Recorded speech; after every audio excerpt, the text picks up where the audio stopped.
안녕하세요 여러분, 파고다 IELTS 스킬 마스터 제리정입니다. 반갑습니다. 자, 오늘 캠브리지 12 라이팅을 저하고 또 진행을 하시게 됐어요. 자, 이번에도 또 새로운 책이 나왔고요. 주제도 또 기존에 해오던 토픽과 좀 다른 형태의 주제들이 좀 들어있었죠. 자, 그래서 오늘도 역시 여러분들하고 우리 라이팅, 케임브리지 12 파고다 인강의 라이팅이 어떻게 구성이 되어 있는지, 그리고 어떤 부분에 포인트를 뒀는지를 또 간단하게 소개해드리는 OT 준비했습니다. 자, 같이 한번 저하고 하나씩 진행하시면서요 살펴보도록 할 건데, 자, 먼저 우리 IELTS 라이팅 처음 하시는 분들 계시죠? 자, 그분들한테 제가 뭔가 IELTS 라이팅이 왜 이런 걸 하는지에 대한 소개를 좀 해드려야 될 것 같아서 간단하게 소개 좀 해드리고 그 다음에 수업에 대한 소개를 해드리도록 하겠습니다. 자, 먼저 IELTS 라이팅의 특징들이 좀 있는데 4개로 정리를 했는데요. 뭐 기존에 하시던 분들도 동의를 하실 것 같아요. 4개 섹션 중에서 응시자들이 가장 뭐하는 어렵다고 느껴지는 과목 중에 하나죠. 그리고 또 실제로 제일 많은 시간을 투자하는 또 분야기도 하죠. 그리고 또 점수 나오는 것도 되게 또 더디고요. 자, 이런 이유들이 뭐냐 하면 여러분들이 아직 글쓰기에 익숙하지 않기 때문이거든요. 그래서 첫 번째 이유는 영어 문제 그런 걸 떠나서 글을 쓰는데 익숙하지 않다라는 그 문제가 있고, 또 하나가 뭐냐 하면 글을 쓰는데 어떤 방식으로 써야지 이거에 점수가 나오는지, 그리고 어떤 건 하지 말아야 되는지에 대해서 그런 카테고리가 정확하지가 않은 것 같아요. 그래서 그런 것들을 좀 여러분들이 좀 알아야 되는 부분들이 있거든요.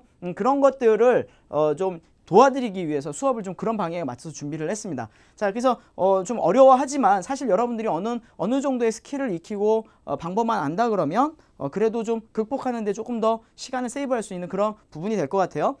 자, 그 다음에 또 IELTS 라이팅에서 여러분한테 요구하는 거는 국제적 또는 구체적 관점들을 좀 확장하자. 좀 어렵게 얘기를 했는데, 이슈들이 보면 우리 국가, 우리나라, 한국에만 국한되는 그런 내용들 뿐만이 아니라 다른 세계에도 영향을 줄 수 있는 그런 인터내셔널 이슈들이 같이 들어가 있거든요. 자, 우리는 뭐 국제 이슈에 많은 관심 안 갖는 경향들이 있는데 이런 부분들도 이제 관심을 가져야 된다는 거죠. 그리고 또 우리가 알고 있는 부분적인 어떤 소셜 이슈라고 하더라도 그런 것들이 구체적으로 어떠한 이유 때문에 문제가 되는지를 좀 더 고민을 해보자. 좀 더 그래서 아카데믹한 마인드와 그다음 시각을 가지고 우리가 공부를 시작하자는 차원에서 그래서 다양한 토픽들이 준비가 되어 있는 것 같아요. 자, 그래서 그런 여러분의 이해를 또 키우기 위한 목적이 또 있을 거고요. 자, 그 다음에 또 앞으로의 교육과 중에 필요한 아카데믹한 글 구조를 이해한다. 이거는 글쓰기만 해당되는 게 아니라는 얘기예요. 우리 IELTS 라이팅은 여러분 있잖아요. 그냥 신문 사설 쓰듯이 이렇게 쓰는 그런 에세이가 아니라 글을 나중에 리딩이나 이런 거를 할 때 그러한 글 구조를 이해하는 데 도움이 되기 위한 구조거든요. 그래서 마치 우리가 라이팅을 쓸 때도 나중에 교재들, 나중에 우리가 전공 과목을 하게 되더라도 교재에 나와 있는 그런 내용을 읽을 때와 비슷한 느낌의 글을 쓰는 연습을 시키는 거예요. 그것이 결국에는 나중에 글을 읽는 데 도움이 되겠죠. 그래서 아카데믹한 그런 글의 구조 이해를 여러분들한테 요구하는 게 바로 또 아카데믹 라이팅입니다. 그리고 또 중요한 거는 논리적 흐름에 맞춘 짧은 그 250자라는 단어 안에다가 여러분의 생각을 정말 설득력 있게 써야 되잖아요. 그러기 위해서는 가감을 해야 되죠. 더 할 거도 하고 뺄 거 빼야 되는데 그거에 기준이 좀 없잖아요. 그런 것들을 어떻게 넣는 게 효과적인지에 대해서 고민을 하게 하는 논리적인 그러한 글의 흐름을 연습을 하자. 그것이 또 IELTS 라이팅의 특징이기도 합니다. 자, 우리 IELTS 라이팅이 2개의 파트로 구성되어 있는 거 아시죠? 자, 어떻게 되어 있어요? 타스크 1, 타스크 2로 되어 있는데, 타스크 1은 뭘로 되어 있습니까? 그래프와 또는 도표, 뭐 테이블이라고 할 텐데 그런 거를 이해하도록 되어 있잖아요. 자, 그런데 이 시험에서 왜 굳이 우리가 라인 그래프나 파이 차트나 이런 것까지 해야 되느냐? 자, 그런 거는요, 구체적 정보 전달, 그리고 또 어휘 및 문장 구조 이런 것들을 좀 확장하기 위한 건데, 한번 우리 생각을 해볼까요? 나중에 공부하러 가시면 혼자서 이렇게 앉아서 책만 보고 숙제하고 내고 이런 게 다가 아니죠. 뭐도 해야 돼요? 프레젠테이션도 해야 되고요. 또 우리가 전공에 따라 다를 수 있지만 거의 대부분 보면 그래프나 이런 것들을 이해해야 되는 게 있을 수 있어요. 자기 생각을 전달을 해야 될 거예요. 뭐 프레젠테이션을 해야 될 거고요. 숙제를 할 때도 도표를 이해해야 되겠죠. 자, 이거는 전혀 상관없는 게 아니라 너무너무 중요한 파트입니다. 여러분들이 공부를 앞으로 하기 위해서는 더더군다나 더 중요한 파트이기 때문에, 자, 그런 부분이에요. 내가 생각하고 있는 거를 그냥 그래프로 읽어보고 혼자 느끼는 게 아니라 말로 표현할 수 있도록 구체적으로 정보를 전달하고 거기에 또 맞는 아카데믹한 어휘들을 준비하자. 그래야지 여러분들의 학교 생활 공부하는데 충분히 도움이 된다는 거예요. 그래서 타스크 1 너무 중요하고요. 뭐 타스크 2는 에세이. 그래서 우리가 뭔가 글을 쓰는데 아카데믹한 에세이를 통해서 글을 쓰는 훈련을 하는 건데 아까 뭐 이거는 앞에서 설명을 다 드렸죠. 좀 논리적인 글도 써야 되겠고 아카데믹한 그런 구조도 써봐야 되겠잖아요. 그래서 그런 걸 훈련하는 과정이 바로 아카데믹 에세이 라이팅의 구조다라고 생각을 하시면 되겠습니다. 자, 그러면 우리 수업이 어떻게 구성이 되어 있고 어떤 부분에 초점을 두고 있는지를 조금 더 설명을 드리기 위해서 수강 대상부터 한번 살펴보도록 하겠습니다. 자, 수강 대상은요, IELTS 아카데믹 모듈을 준비하는 학생들을 대상으로 했습니다. 자, 약간 제너럴과 라이팅이 아카데믹하고 토픽이 다르기 때문에 그 구성에 대해서 약간 차이가 있거든요. 그래서 타겟은 철저하게 아카데믹 학생에 맞게끔 어휘나 이런 것도 거기에 맞춰서 준비를 했고요. IELTS 처음 이 시험을 준비하는 입문생들한테도 너무 중요할 것 같아요.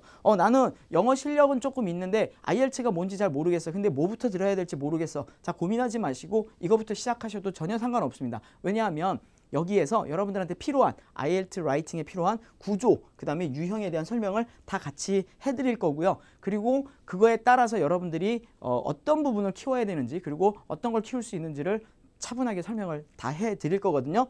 자, 또 이런 부분들이 있어요. 에세이 작성은 좀 할 수 있는데요. 좀 뭔가 아이디어 전개하는데 자꾸 문제가 있다.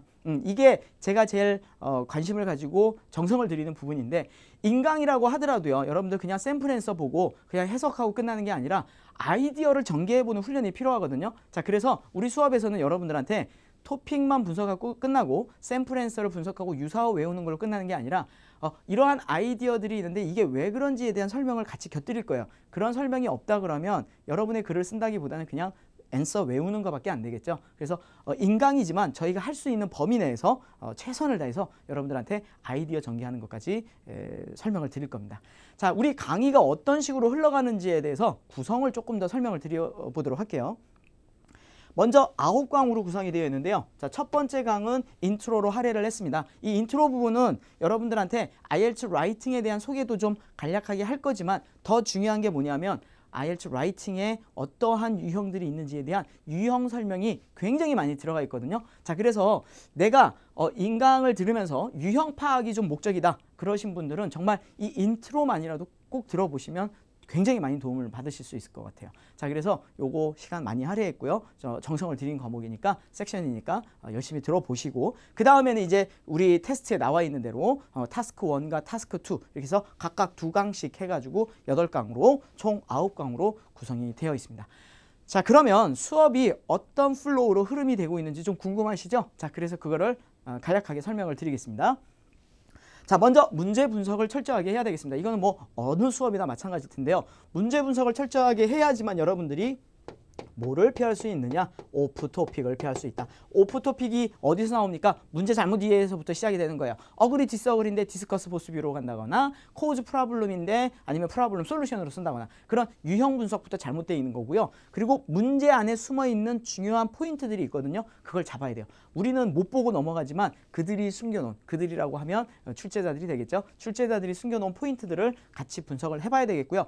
제 수업의 특징은 아까 말씀드린 것처럼 아이디어 전개를 같이 해본다라는 그런 장점도 있지만 또 하나 중요한 게 직접 그 자리에서 같이 한번 문장을 만들어 보는 건데 우리가 구조상 뭐 제가 타이핑을 쳐서 해드릴 수는 없겠지만 일정에 정해져 있는 아이디어들을 같이 고민을 해보고 제가 서제스천으로 드리는 문장 구조 패턴 안에서 여러분들이 조금 더 다양한 단어들을 바꿔보는 형태로 최대한 써보려고 했어요. 자, 그래서 서론 쓰기를 같이 볼 거고 당연히 그 다음에 그 서론에 맞춰진 본문들의 아이디어 전개를 같이 훈련을 해볼 겁니다. 자, 제가 여기서 정해져 있는 아이디어를 드리는 건 맞아요. 하지만 왜 그게 되는지에 대해서 여러분들한테 끌어내는 훈련을 할 거예요. 예를 들어서 자, 주제 문장을 던졌어요. 자, 그러면 여러분들이 생각나는 게 이런 게 있겠죠. 자, 그런데 이거는 왜 안 돼요? 이거는 이런 부분에서 연관성이 없어요. 이렇게 설명을 드린다는 얘기죠. 근데 제가 이거는 그냥 가능성이 있는 100가지 중에 3개가 아니라 학생들이 대부분 이 주제가 나오면 던져주는 아이디어들이에요.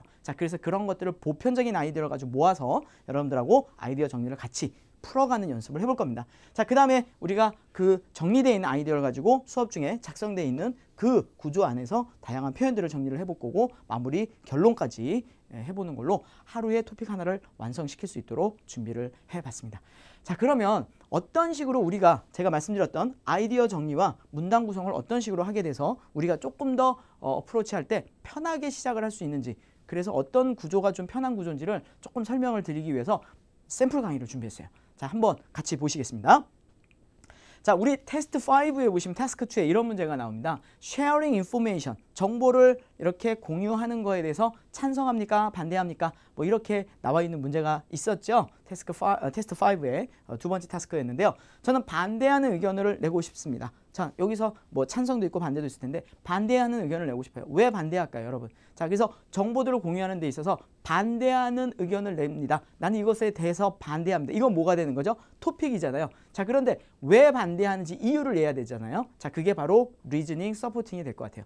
자, 뭐 여러 가지가 있을 것 같아요. 너무 정보가 많아지면은 정보가 많아져서 사람들이 그 다양한 정보에서 선택을 하는데 어려울 수 있을 것 같아요. 좋은 아이디어죠. Too much information around us, so it is hard to decide which one is best. 결정하는 게 어렵잖아요. 첫 번째 좋은 아이디어가 될 것 같아요. 또 정보가 많아지면 또 무슨 고민이 있을까요? 정보가 이렇게 쉐어가 된다 그러면 그렇죠. 불필요한, 우리가 알아야 될 필요가 없는 그런 좀 불필요한 정보들도 많아질 수 있죠. 자, 그래서 가짜 정보도 이런 것들도 많아질 수 있을 것 같아요. 자, 또 어떤 아이디어가 있을까요? 자, 아이디어가 많이 공유가 된다 그러면 이런 거 있을 수 있어요. 내가 원하지 않았던, 내가 비장의 무기로 갖고 있던 그런 정보들이 남의 손에 넘어갈 수도 있다는 얘기죠. Too much information이 많아지다 보면 confidential한 information, 내가 꼭 지키고 싶었던 시크릿들도 퍼져나갈 수 있다는 얘기죠. 그러면 개인 같으면 사생활 침해가 될 수도 있는 거고, 기업 같으면 뭐가 되겠습니까? 그렇죠. 기업의 어떤 비밀 정보들이 유출이 된다는 얘기죠. 경우의 수들이 너무 많은데 제가 한 3가지를 얘기했잖아요. 그 중에 하나를 얘기해 볼게요. 첫 번째, unrestricted sharing이죠. 무자비한, 무분별한 이러한 쉐어링이 뭐를? IP 이슈스를 일으킬 수 있다. IP 이슈는요, 우리가 컴퓨터 IP를 얘기하는 게 아니라 intellectual property, 지적 재산권 이슈 같은 거 일으킬 수 있다. 자, 아까 얘기했던 3가지 중에 몇 번째? 3번째 있었던, 그죠? 개인은 프라이버시, 기업은 intellectual property에 이러한 유출이 될 수 있겠죠. 자, 그러면 기업한테는 어떻게 되겠어요? 손해를 볼 거 아니에요. 자, 그러면 기업들은 손해를 볼 거예요. 자, 이게 하나의 흐름이죠. 나는 unrestricted sharing에 대해서 반대를 해요. 그 첫 번째 이유가 기업들 같은 사람들이 intellectual property 이슈를 겪게 돼서 그래서 손해를 보게 됩니다. What, why, so로 이어지는 구조죠. 이거는 기본 구조예요. 그러면 여러분들이 에세이를 쓰라 그러면 이것만 쓰고 만단 말이에요. 자, 그러면 그래, 너의 마음은 잘 이해를 하겠는데 구체적으로 그게 어떤 경우가 있지? 라고 의구심을 가질 수 있죠. 그럼 뭐를 줘야 돼요? 예시를 줘야 된다는 거죠. 자, 여러분이 글을 쓸 때 내가 설명을 했는데 선생님들이 뭔가 서포팅이 부족해요. 뭔가 충분한 정보가 전달이 안 돼요. 이해가 잘 안 돼요.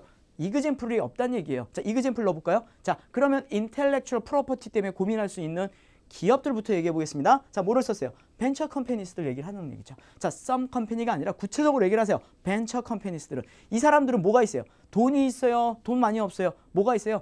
직원이 많아요? 직원도 많이 없어요? 유일하게 가지고 있는 기술인데, 만약에 그러한 뭐 기술을 바탕으로 하고 있는 이러한 특허나 이런 것들이 이 사람들한테 공표가 되게 된다 그러면 이 경쟁에서 어떻게 살아남겠냐, 이런 내용이죠. 자, 그러니까 이런 것들은 보호를 해야 되는데 너무 많은 정보들을 유출을 하게끔 만드는 거는 이렇게 좀 발표하게 만드는 거는 위험하다, 그런 내용이 되겠어요. 자, 또 다른 예를 하나 더 들어볼까요?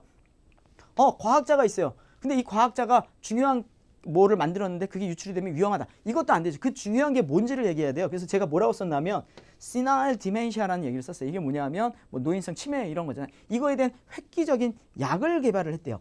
그런데 이거를 갖다가 무조건 이거는 대중을 위한 거니까 무조건 오픈해서 오픈 소스로 만들자. 그러면 이 사람은 그 사람의 희생에 대해서 리워드를 받을 수가 없다라는 거잖아요. 그들의 노력에 대해서 보상을 못 받는다는 얘기죠. 자, 결국엔 아이디어는 동일한데요. 결국엔 뭐가 필요한 거죠? 단어가 필요하잖아요. 자, 그래서 저하고 같이 문단을 써보면서 그 안에서 단어를 만들어 본다는 거죠. 그래서 수업 시간에 이렇게 아이디어 정리들을 지금 간략하게 보여드렸지만 이런 아이디어들이 몇 가지가 더 있겠죠. 그런 거를 통해서 여러분들이 저하고 아이디어를 디벨로프 해보는 훈련을 한 다음에 마무리로 샘플 문단을 보시면서 이 안에다 채워넣는 연습을 하는 거죠. 자, 뭐 여러분 여기 화면이 다 나와 있지만 다 읽어보지는 않겠지만, 자, 이렇게 파란색으로 표시를 하면서 여러분들이 익힐 수 있는 템플릿 같은 최소한의 템플릿, 그래서 완전 템플릿은 아니고요, 영어적인 표현들이죠. 그래서 on the other hand, some other people, 뭐 oppose, 이게 아니라 critics of the idea of something, 이 사람들은 뭐 argue that, 이런 식으로 해서 조금 더 고급스러운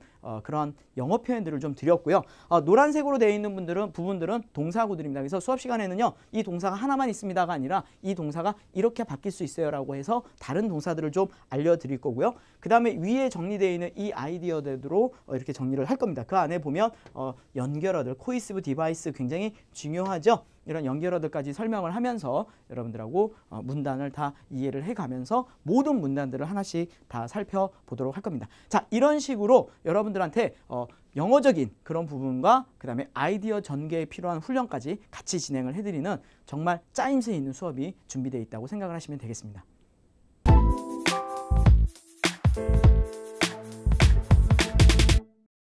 자, 그러면 여러분 왜 우리 캠12를 제리정과 함께 라이팅을 진행을 해야 될까?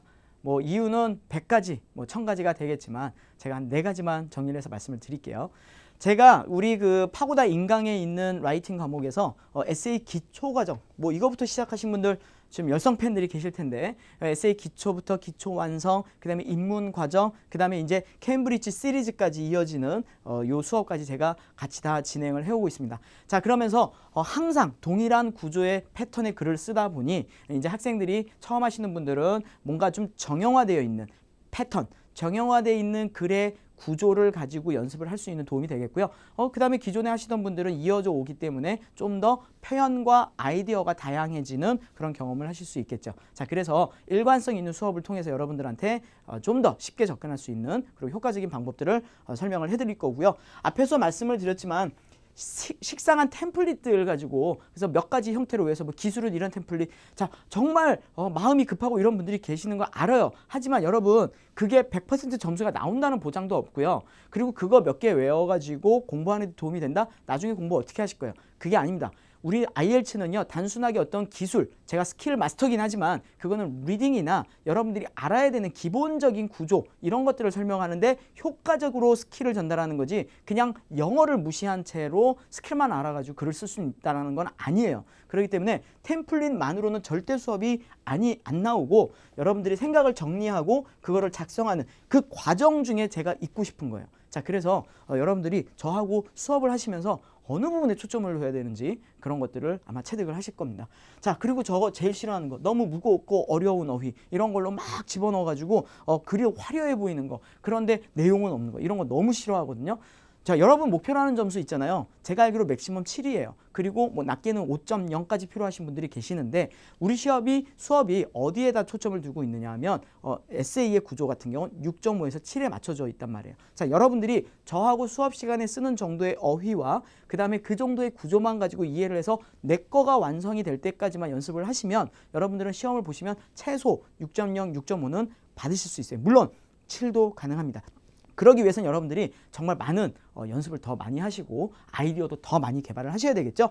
자, 그 다음에 더 중요한 거, 꼼꼼한 첨삭과 방향이 보이는 피드백을 드립니다. 자, 우리 IELTS 파고다 인강의 특징이 뭐죠? 여러분들한테 등록하신 분들한테는 첨삭 서비스를 제공을 하고 있다는 거예요. 여러분들 첨삭 서비스를 이용을 하시면 인강이 주는 최고의 어떤 서비스가 될 것 같아요. 왜냐하면 우리가 보통 보면은 이제 학원에 다니게 되면 첨삭을 많이 해주잖아요, 선생님들이. 근데 실제로 학원들 보면 첨삭 있잖아요. 횟수 정해주고 하는 데도 많아요. 뭐 한 달에 2번 뭐 이렇게 정해주는데 첨삭만큼 중요한 수업이 없거든요. 여러분들이 원하는 만큼 첨삭이 진행이 될 수 있어요. 자, 이 첨삭을 통해서 여러분들이 뭐를 받게 됩니까? 피드백을 받게 되겠죠. 자, 그 피드백을 저는 어떻게 드리냐 하면은요. 자, 그냥 얘는 몇 점입니다. 이게 아니라 어느 파트에서 몇 점, 어느 파트에서 몇 점. 우리가 기준으로 하는 4개 섹션 파트에 대한 점수를 따로 드려요. 뭐 TR 점수, 논리 점수, 어휘 점수, 문법 점수를 따로 드리기 때문에 그거에 맞춰서 내가 어느 부분을 임프루브를 해야 되는지 여러분들이 많은 도움을 받을 수 있겠죠. 그런 부분 때문에 여러분들 IELTS는 완벽한 선생님들이 구성이 되어 있는 파고다 인강으로 시작을 하시는 게 맞고요. 라이팅 저하고 꼭 시작을 하셔야 되겠습니다. 아시겠죠? 자, 우리 파고다 인강의 가장 큰 특징 뭡니까?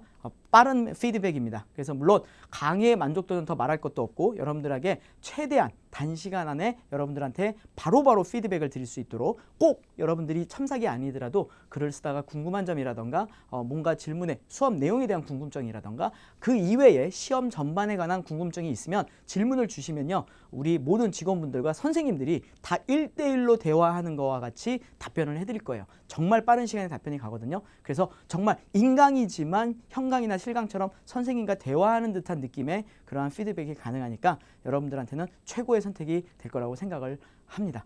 자, 지금까지 여러분들한테 우리 IELTS 파고다 인강의 케임브리지 12의 라이팅에 대한 간략한 소개를 해드렸습니다. 자, 제가 늘 OT 때 항상 하는 멘트죠. 자, 여러분들은 마음의 준비만 하시면 돼요. 모든 수업에 모든 내용이 다 준비가 되어 있습니다. 자, 열심히 하실 각오만 가지고 이제 시작을 하시면 되겠습니다.